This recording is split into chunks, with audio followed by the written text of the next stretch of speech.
Good evening and welcome to Tucker Carlson Tonight. A recurring theme of the 21st century is a government that, far from being ineffective, is actively hostile to your beliefs and your interests. In Massachusetts, a lawmaker is trying to help keep illegal immigrants on the wrong side of the law, helping them violate federal law. In Washington, federal funds apparently going to a program that teaches kids the tenets of Islam. We're talking about both of those stories tonight, but we open with perhaps the most extreme example of this trend, the opioid epidemic, which has been in large part funded by the federal government. And you'd think there would be bipartisan support to do something about that, but it doesn't appear to be the case. President Trump signed an executive order today that is intended to combat this crisis. Heroin use has quintupled in the past 15 years, and overdoses on that and related drugs have killed more than 30,000 people in the last year. That's more than 10 9/11s in a single year and more than 4 times the deaths in Iraq and Afghanistan combined. Congressman Tim Ryan represents Ohio, the Mahoning Valley, a place that has been devastated by opioid abuse. He says the president's order doesn't do enough. Can Republicans and Democrats come together to do more, or if the two parties only agree on gridlock? Congressman Ryan joins us tonight. Congressman, thanks for coming on. Thanks for having me. So the president says we need to take this seriously. That's not something you have heard very much from national leaders in the past 8 years. Why is this bad? Well, it's just not enough. We don't need another commission. We need money to make investments into this problem. The Surgeon General just had a report. We just passed a big comprehensive bill on this. We don't need another commission. We know what the problem is. The problem in large part is pharmacies. And places that have, and there are interactive maps that show this, that have pharmacies prescribing a lot of opioid prescriptions have, not surprisingly, massive addiction problems. Now, this is not the case in the rest of the world. A lot of countries, pharmacies are not allowed to prescribe opioids. You have to go to your doctor in a hospital for that. Why doesn't Congress just pass a law tomorrow ending that? And that would do a lot to solve the problem. Why aren't they doing that? I think that's a great idea. I think you have to do both. You have to do the prevention, treatment, and all of that stuff. But yeah, there needs to be a massive crackdown on these folks. And I, for one, would be ready, willing, and able to do it. And that's what I'm saying with the president. I mean, we don't need a commission. We need the president to say what you just said, and let's get to work. But I guess I'm a little confused. Look, I think you've seen this firsthand. It's rampant in the district that you represent, as it is in a lot of rural America. I don't understand how Democrats are saying, well, taking away Obamacare funding would make this situation worse. This problem has flowered under the 7 years of Obamacare so far. So whatever that program is doing, it's clearly not stopping this problem, is it? Well, the Trump care provisions were to get rid of the essential benefits package that we put into Obamacare. The essential benefits package included mental health and substance abuse coverage. Right. So if that goes away, that person in Trumbull County, Ohio, if they want to get clean and they can't afford it, or they're on the Medicaid program and then they go to get treatment, they're out of luck. Okay, I'm not against treatment. I think it's great. But you know as well as I that with opioid addiction, which is a physical addiction in addition to a psychological addiction, the relapse rate is really high, no matter what the program is. Yeah. So maybe job one would be preventing this from happening in the first place. So Purdue Pharma is the main producer of the main drug at the center of this, OxyContin. It's a massive company. The Sackler family, which owns it wholly, is one of the richest families in the world. And yet, they're donors to both parties, big donors to the Clintons, the Clinton Foundation. I don't hear any politician standing up and saying to them, what are you doing profiting from this? Why not? Well, I think that's a piece of it, but it's not the whole thing. And, why hasn't anyone done that in the last 8 years? We need to be clearer on the fact that we're prescribing too much. But it's just as important to make sure that we're telling our doctors, we're training our doctors, don't see this as the ultimate solution and keep writing these prescriptions. We have a bill to help with a VA clinic to begin to educate doctors about what a big problem this is. How about punishing a few? So in your state, Ohio, there are 100 opioid prescriptions per 100 people. And that's hard to believe. That's the CDC number. Mm-hmm. I'm not exactly sure how they arrived at that. It's shocking. And you see that in other places too. Why not say to doctors, if we catch you over prescribing, we're putting you in jail? Why wouldn't we do that when this is killing more people than the last 2 wars? Yeah, well, most of it would be state law. those kind of regulations. The crime and punishment comes from the state. But I would easily be federal. Most of our drug laws are federal. I would be all for us sitting down. Let's have hearings about this. This is what I'm saying. We don't need a commission. We need some ideas that we can begin to execute and talk about that acts. Well, I'm all for it. I mean, the Republicans are in charge right now. I would be supportive of something like that. But why haven't you or anybody else proposed it? And for example, how about penalties for people who allow drugs in their possession to be misused? If I leave a loaded handgun on my front porch and a child takes it and kills himself, I'm liable for that, civilly and criminally. Mm-hmm. And yet you're reading stories, studies that show that a huge number of kids who get addicted to heroin started by stealing their parents' prescriptions. Why not punish the parents? Well, I mean, sometimes the parents may actually have a problem that they are utilizing the prescription. That's why a lot of this can be education, and I think we need to focus on education of parents, of kids. There needs to be a massive public relations campaign, especially for young kids, not necessarily dealing with the painkillers, but you hear these kids having these pill parties. We've got to make sure these kids understand that just trying this stuff once can get you addicted and kill you. Is there a single person who doesn't know that about heroin? Is there one? Is there a single addict who cares about a public relations campaign? Well, I think once you're addicted, that's a whole different. Exactly. That's a whole different ballgame. I'm talking about young kids. No, of course, a lot of young kids don't know. They don't. They have no idea they don't know that heroin is addictive. Of course, these opiates, these pills. Yeah, of course, they're in a little medicine bottle. They look like they're just medicine. It just seems to me, and again, you know a lot of this since you represent a district where this is a big deal. Mm-hmm. But at the height of the crack cocaine epidemic, that pulled the attention of every lawmaker in Washington to it. The death rate was about 2 per 100,000. The death rate in the opioid crisis is over 10 per 100,000. No question. So it's a massive scale, and yet I don't hear anybody talking about the supply problem, penalties for people who push this crap into communities. Why wouldn't Congress tomorrow get behind legislation to get punitive on this if it's that serious? Well, I think that there's a place for that. I don't think that, but you can't just say punishment is going to be the only issue. But there's no punishment at all. Well, there needs to be some. But why is I guess I just don't understand. If we know that drug companies, and we know their names, are profiting from the stuff to the tune of billions of dollars, and pharmacies are too, and places where they're making the most money, you have the most addictions and the most deaths, and no one has said, well, wait a second, why don't we punish the people who are profiting from a scourge that's killing thousands of people? Like what? Well, we would need regulation. We would need money invested into these things, and that would take Congress acting and actually passing a budget. But again, it can't just be punishment. It's got to be prevention. It's got to be talking to the kids. It's got to be teaching and training doctors not to just prescribe opiates randomly because it solves a quick problem, knowing that at the end it's about, they were talking today about taking your pills that you got in your medicine cabinet and bringing them and disposing of them properly. It's got to be it took us 5 years, Tucker, to pass CARA, the Comprehensive Addiction and Recovery Act. 5 years we've been working on that bill to reauthorize programs that were going to be able to help with prevention and treatment and recovery, and it takes a long time to do this stuff. So what's the highest success rate of a drug treatment program that you'd like to see the government fund? Well, I mean, what's the ideal? No, what's the most effective one? Can you think of a rehabilitation program for opioid abuse that gets the abuser off all drugs, not just on methadone, but off all drugs? What's the success rate of one? The most effective programs are the longest ones, and the longest ones are the most expensive ones. So you can say, well, we're gonna dry you out for 7 days. That doesn't have nearly the impact. But you're saying that we should spend hundreds of millions on this, which, and we spent billions on these kinds of programs over the years. And my question is a simple one. How successful are they? What's the most successful one? Like, what do you recommend? The long-term care is the best one. 30 days, 45 days, 60 days. You've got to completely break the addiction. After 5 years? Do you have a 50% success rate? It all depends on the person. I mean, because a lot of times these guys, men and women, they sometimes go back to the same communities that they came from, the communities where they got addicted in the first place, the communities that they're buying the heroin.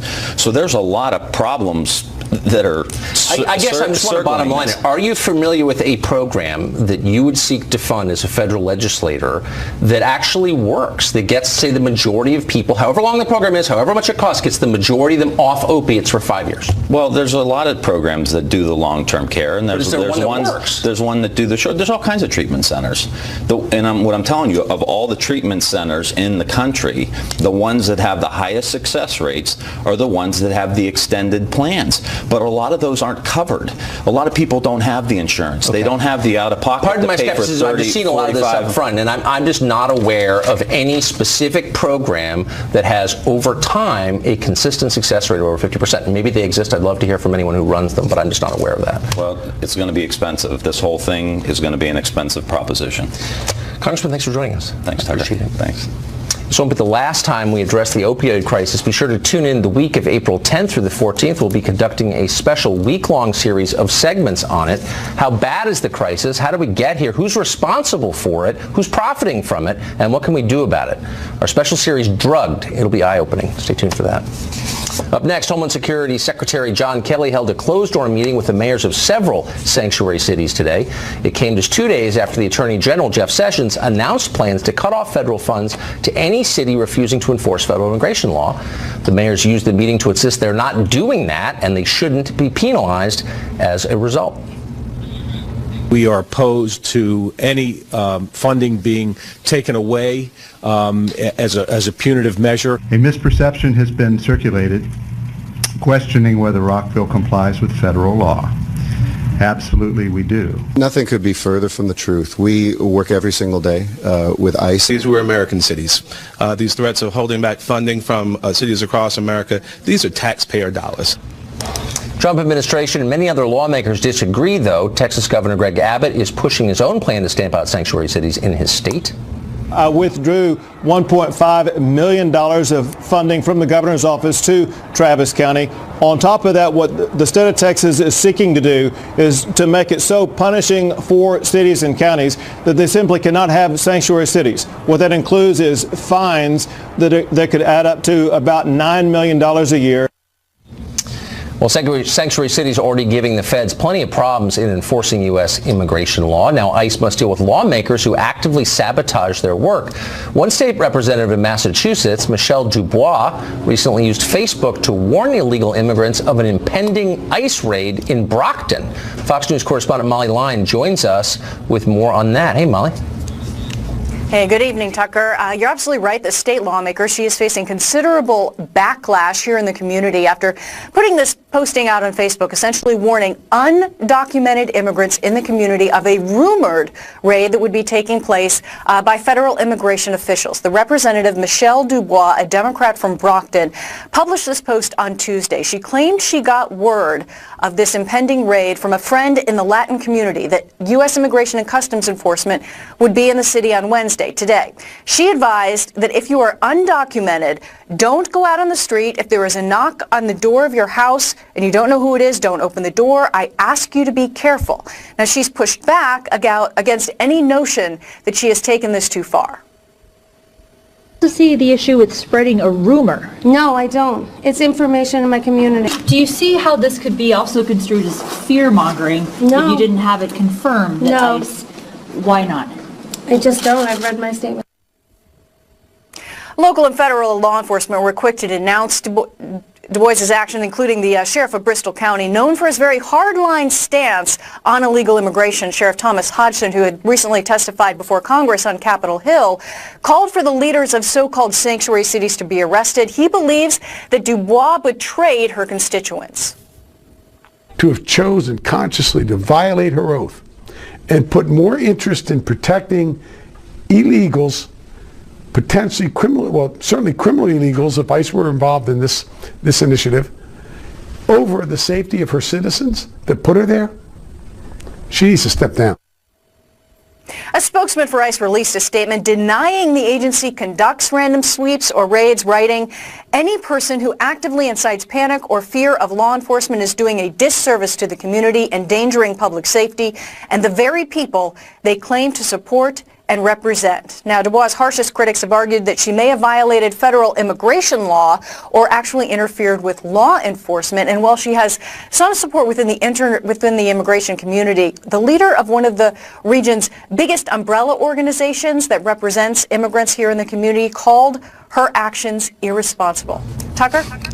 You think? Molly Line, thanks a lot for joining us tonight. One additional thought on this in the matter of Representative Dubois. This is a woman elected to craft the laws, yet apparently she thinks so little of those laws that she actively encourages people to defy and ignore them. That's not just ironic, it's reckless. We live in a society built on the expectation that good people are going to follow the rules and that those who don't will be punished. The rule of law. It's not just something that Superman upholds, it's a real concept with meaning. It's what makes it possible to have a bank account or eat and take medicine without fear of being poisoned, or for that matter, to live without armed guards. Undermine it, and at some point, civilization starts to fall apart. Democrats like Representative Dubois are playing a pretty dangerous game, actually. How long before the other side responds in kind on behalf of their preferred causes? What if a Republican state attorney general announced he didn't like federal gun laws and decided to stop prosecuting violations of them? What if President Trump unilaterally cut taxes by announcing the IRS just wouldn't investigate or punish tax evasion below a certain level? And it might get crazier from there. Domestic terrorists like Bill Ayers have long been heroes on the left, lionized. What if a Republican governor refused to provide police protection for abortion clinics or granted pardons to those who blew them up? In other words, what would happen if Republicans started acting like Democrats and behaving as if laws don't matter? The country wouldn't last long, that's for sure. Well, up next, the head of a Christian group says the Department of Education is illegally funding a program that teaches Islam to kids. You'll be here next. Plus, honest blue-collar labor is being shoved aside in this country in favor of pushing paper. The great Mike Rowe joins us to discuss his efforts to promote actual work that pays. Stay tuned. Well, the First Amendment prohibits the establishment of a state religion in this country. Of course, these days that law is usually used to stop prayers at football games and other dangerous expressions of faith like that. But now a Christian group says it is needed to stop the federal government from promoting the religion of Islam. According to the Christian Action Network, the Department of Education is funding educational materials about Islam distributed by PBS that are just thinly veiled propaganda for the faith of Muhammad, peace be upon him. A Department of Education spokesman told us the department does not fund nor encourage the use of particular curriculum. One wonders what exactly they do, and instead that's a strictly state and local issue. However, the PBS website clearly states that classroom lessons are funded by the Department of Education. We pointed that out to the Education Department. We're still waiting for a response from them. Martin Moyer is the founder of the Christian Action Network, and he joins us tonight. Martin, thanks for coming on. So explain how you believe the Department of Education is funding pro-Islamic propaganda. What are they doing exactly? Well, first of all, if you go to the PBS Learning Media website and pull up the Islamic education programs, they have the Department of Education seal on it, and it says funded by the Department of Education. So we took a look at these various programs that are available for the public schools, and we were quite frankly shocked at some of the lesson plans that students have to achieve in the classroom. For instance, teachers are expected to ask their students, what does a Muslim prayer sound like? What do Muslim prayer movements look like? What are some of the things that Muslims say when they are praying? And you have to ask yourself a question. Why does the federal government find it necessary that our kids, grades 5 through 12, know what a Muslim prayer sounds like? As a matter of fact, what would the proper answer to that be? How can a teacher grade a student on these type of questions? But that's not all, Tucker. Students are also given a worksheet, and on that worksheet, they have verses from the Quran and the Hadith that they have to read. Then the student has to give the meaning of those verses. Then they have to explain how those verses are used in the everyday life of a Muslim. Can you imagine the outrage if students were given scripture from the New Testament and told they have to give the meaning, interpret that New Testament scripture, and explain how Christians use that scripture in their everyday life? Well, we know the ACLU would be outraged. They'd be running to the courthouse steps. They have a lawsuit in their hand, and they'd probably break a leg trying to get up those steps fast enough. Well, that would not be diversity or whatever, so maybe that's the short answer for why this exists. But you've touched on my second question, which is there comparable instruction on other religions? Because you could make the case, and I think it's a fair one, that you want your kids to understand the great world religions, the Abrahamic faiths. Like, it's a historical fact that Islam has shaped the world, and like, you should know something about it. Is there a similar instruction on other religions? First of all, there is no similar education program by the DOE for any of the other major religions. But let's take a look at this. Let's say that there was. Should a school teacher in her position be grading students on how they interpret Quran, how they interpret the New Testament, how they would interpret the Old Testament? This goes way beyond what a school teacher's job is about. These are questions left up to theologians, to a priest, right, to a pastor, not a school teacher. The students are asked to watch all these videos funded by the Department of Education. And one of the videos, they are shown how to conduct a Muslim prayer, how to wash before praying, how to lay out a prayer rug. Why do children need to do this? This is a Sunday school class. This is what the Department of Education has put out for teachers to incorporate into their classroom. Got it. So last question. I mean, the mark of objective coverage is skepticism. Is there any skepticism in evidence of Islam? Is there any criticism of Islam's role in, I don't know, the slave trade or any historical event? Is there a critical distance from the topic, or is it just presented as something neutral or positive? No, it's definitely presented as positive. When children watch a video of a man that converted from Christianity to Islam, that's promoting Islam. When that same man looks those children in the eye and say, submit yourself to Allah because Allah is the one true God. And this is funded by the Department of Education for school use. This is no longer something that's comparing religions. No. This is violating the U.S. Constitution. Yeah, that's propaganda for sure. And not surprising. Again, diversity. Martin, thank you. You're quite welcome. Tonight. Kaiser Family Foundation just released new studies that estimate the percentage of live births in each state that are paid for by Medicaid, a program, of course, that exists to fund the health care of America's poorest citizens. If you remember a country with a strong and self-sufficient middle class, these are bracing numbers, so prepare yourself. Here's what they are.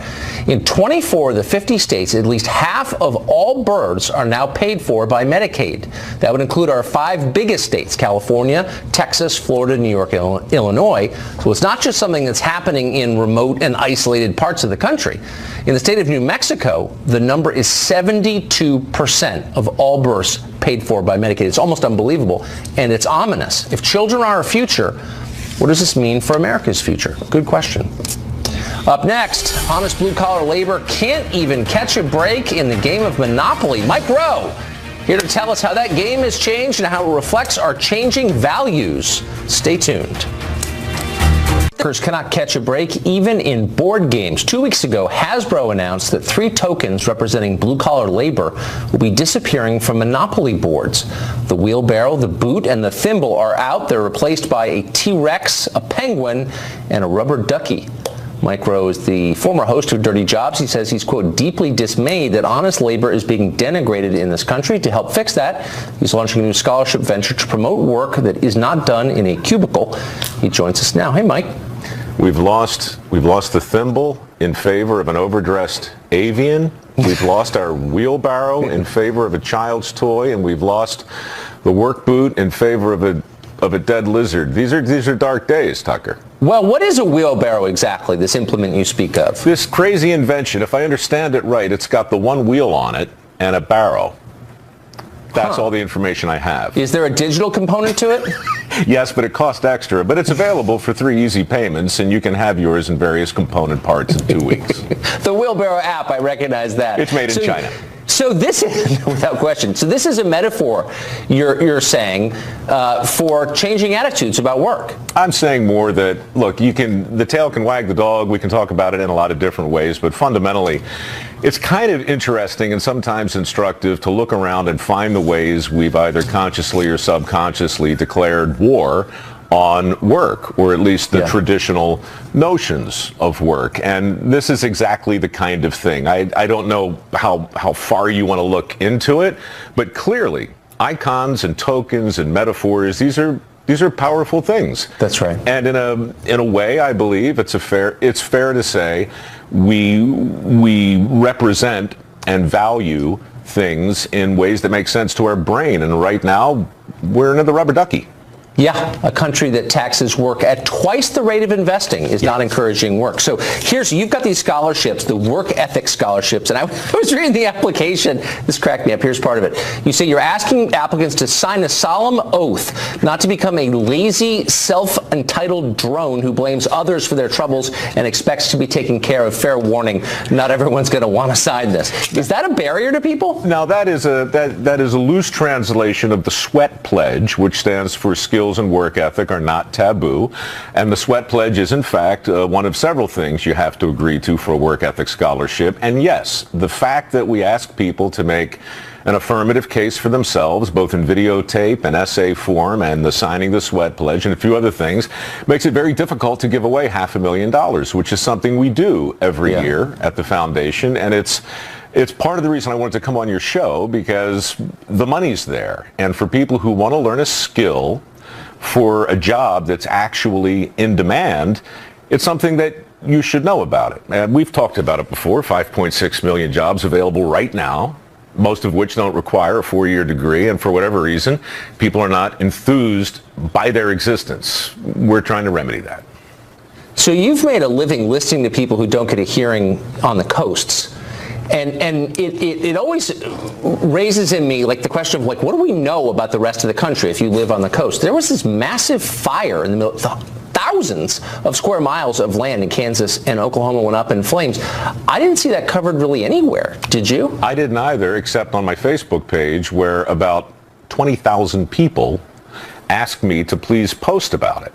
These are farmers in Texas and in Oklahoma and in parts of Colorado and Kansas that have literally spent most of last week shooting their cattle that have been maimed in these terrible fires. It's literally the Katrina of the high plains. And I learned about it from ranchers on my Facebook page, coincidentally on National Agriculture Day.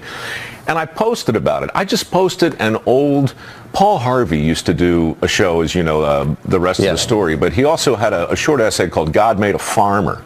And I just posted that on the page with a couple paragraphs saying, look, these people, their backs are against the wall right now, and I don't think the country gets it. And that thing was shared 175,000 times.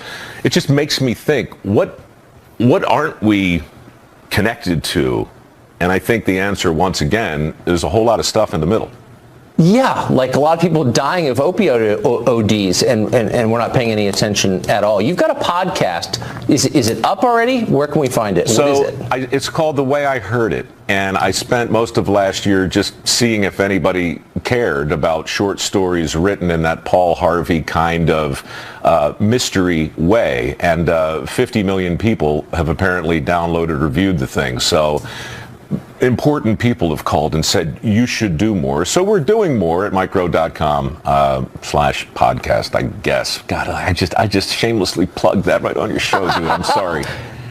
We're putting it on our Facebook page, but just answer the mystery now. Do you go up at the end an octave as Paul Harvey did?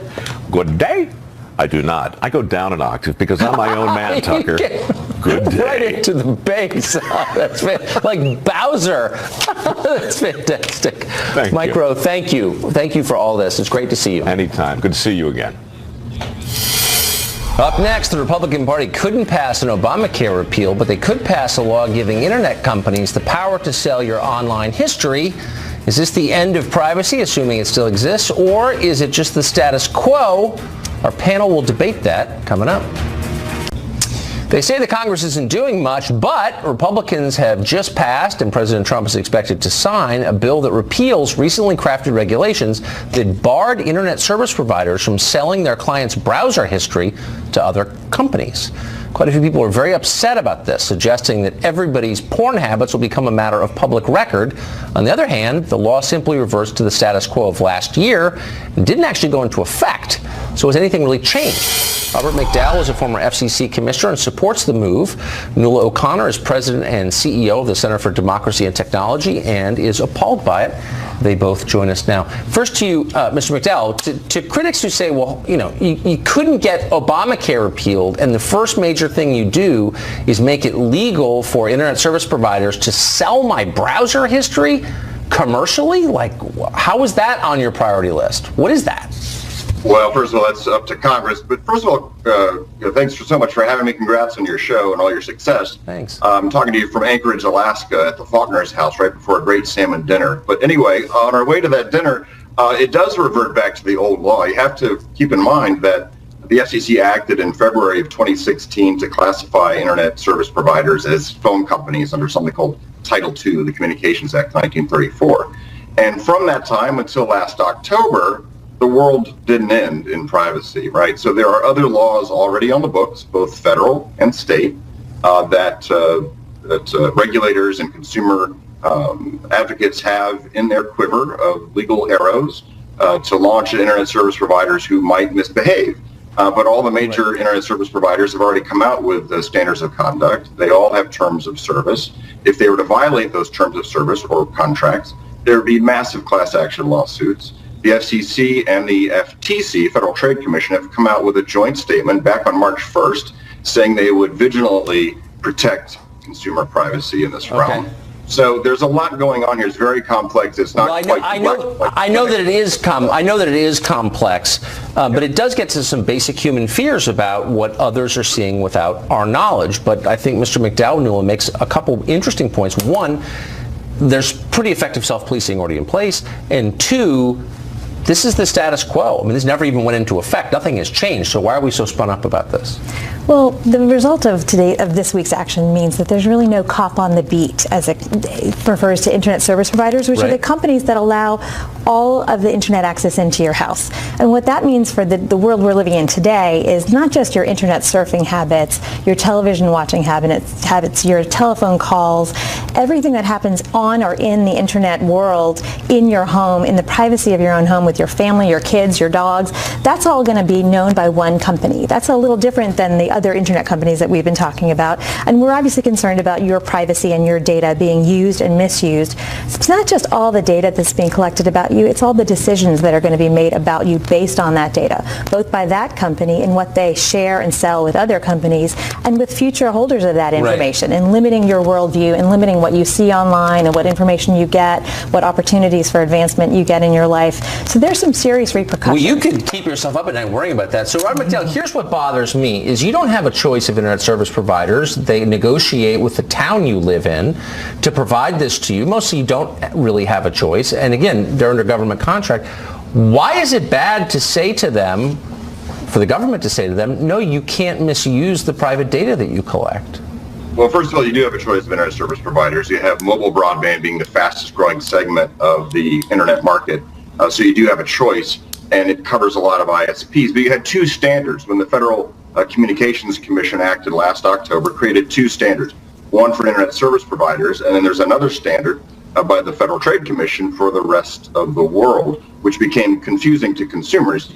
Tucker, you're very intelligent, you're well-read. You don't know what companies have on you, which companies have what data on you, and nor do I. And so what you have the Federal Trade Commission and the Federal Communications Commission chairman saying right now is they want one standard to protect consumer privacy. And again, from February of 2016 or 2015 until October of 2016, the world did not end in terms of privacy, and you had what we have today after the CRA. So they are going to march forward. They're going to come up with harmonized rules to protect consumers. And the world really is not going to end from a privacy perspective. It's confusing, but if an internet service provider were to start to breach their agreements and breach federal and state law, there'll be an avalanche of lawsuits from trial lawyers and others, as well as government agencies, state attorneys general, the Attorney General of the United States, for all we know. Those will be the only suits I support, I have to say. So Nuala, quickly, the concern about internet service providers having too much power, I understand. But people seem way less concerned about, say, Google, which seems to run the world, and people presume their decency. And why should we presume their decency? And why aren't we paying closer attention to what they're doing with the information they gather? Well, I think the real difference is an internet service provider knows where you live, who you are, your intimate details, and your credit card number because you have to pay your bill every month, and maybe your social security number. As we were talking Google about, doesn't have that info. I think not they necessarily. do. I mean, you can do anonymous searching online on search engines. You can choose which social media sites you go on. With your internet service provider, you really don't have a choice. Today, in today's world, and there's so much, Rob and I agree on harmonization and fairness to companies and to consumers. But in the world we live in today, most Americans have a choice of exactly one company to provide their internet service. So they don't have the bargaining power. Can we trust anonymous searching? I mean, is there a place you can go that actually protects your privacy? Sure, absolutely. And at CDT, come to cdt.org and learn about all the VPNs and all the great services you can use. There's always Tor. But I don't want to burden the consumers by having to I really think it's do worth that being search. burdened. And by the way, put some tape over the camera on your iPad. Absolutely. Robert, just kidding. Thank you both. Up next, one professor tore down posters commemorating 9/11. Another struck a student, physically hit him for opposing him at a protest. Now, one group is putting them on a watch list so students can be warned. The leader of that group joins us in a minute.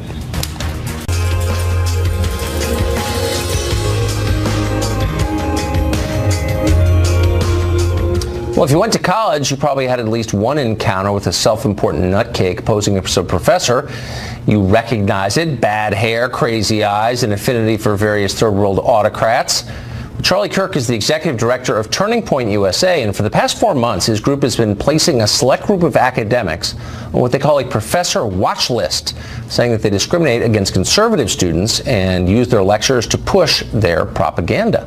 The watch list just added a few new names. Charlie Kirk joins us now to explain why they're there. Charlie, good to see you. Good to see you. Thanks for having me. So first, the idea of a watch list has driven a lot of people in academia like completely crazy, and you're Joe McCarthy to them. What kind of response have you gotten? Yeah, so some of these academics, they think this is the new rise of McCarthyism, and I always joke back to them, well, at least we show you our list. I mean, look, this is an exercise of free speech that all these professors are so scared of what they have said be made public, then maybe they should reconsider what they are saying. And look, higher education is a choice that consumers make, and the consumers are the students, our parents, and alumni. People have a right to know what is being said in these lecture halls. And somehow these professors are so appalled that their academic comments are made public. So we just kind of laugh and we scoff and we say, if you're so fearful that your highly intellectual thoughts are now made public on a consolidated list, that's your problem, not ours. Well, that's right. And every part of American life has become more accountable and more transparent. And you can look up your physician and your dentist and your vet, but not your professor or your kid's professor. So tell me about some of the people who've just made your list. Yeah, so one of my favorites is a professor at Saddleback College who famously this last September was so appalled and so offended by seeing 9/11 memorial posters. Margot Lovett. She decided to tear them down because she just did not believe that these posters should be placed throughout campus. And some more research showed that she actually, in 2001, agreed that the U.S. is partly to blame for 9/11. So think about that. You're a student or you're an alumni, you're a donor giving money to Saddleback College. Is that really what you want your donation to go towards? No. Professors that feel so offended by 9/11 memorial posters being, placed on your campus. Another professor that we have was a professor at Cal State Fullerton who physically assaulted a Trump supporting student because he disagreed with them. And look, and this is something that you cover a lot. The left hates the idea that there are other ideas. And the left has been controlling academia for far too long. And we are a student movement being a watchdog and putting them on notice. There's also a high degree of emotional incontinence among professors. Some of these people can't control themselves, and when confronted with things they don't agree with, incredible. They don't make a counter-argument. They lose control of themselves. It's really interesting. It's almost childlike, I would say. So there's a Harvard professor called Danielle Allen. Tell us about her. Yeah, so Danielle Allen, she wrote an op-ed in the Washington Post. She was pretty unapologetic about this stance, where she made a very, I would say, flawed argument. She teaches us in class that the rise of Donald Trump can be directly paralleled to the rise of Adolf Hitler. I mean, this is a Harvard professor. She teaches that we can learn a lot from the rise of Donald Trump and this populist rise, because actually it is very similar to that of Adolf Hitler, and it's incredible when you start to make these assertions and these notions. And at Turning Point USA, we kind of joke around. We say the left says, if you disagree with me, you must be a Nazi. That's the new adage of the new American left. And for people that are interested, actually see these professors, they can go to professorwatchlist.org and see it for themselves. And you can look at these examples, very well cited, very well documented, third-party verified examples of what these professors have been doing. They're mostly banal. I mean, what you reveal in addition to their extremism is the ordinariness of their thinking. I mean, I think of college professors as smart and they're challenging you with their ideas. Michael Green of UNLV, here's how he described Trump on Facebook: a syphilitic Nazi in the white man's house. I mean, I guess it's kind of amusing, but it's basically stupid. And a lot of these people are just basically kind of stupid. Have you noticed that?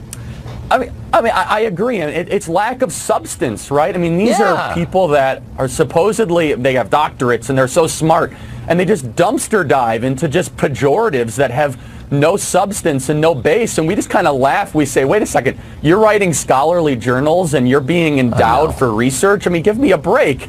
I mean, and so this actually brings up a broader point, that what has higher education really become? It's this groupthink atmosphere where everybody thinks the same and everyone is so liberal and so to the left that it's just a competition to find, who can be the most radical. And like you said, I mean, some of this is just so baseless, but it's important. It's important to point this out because people deserve to know. And at some point, a lot of parents, teachers, alumni, regents, people are going to start to decide, a humanities degree may not improve my child. It actually may hurt my child. And at that point, you'll see further corrupt them towards this radical thinking. Right. Exactly right. Yeah. Charlie Kirk, thanks for joining us tonight. Thank you for having me. We'll be right back.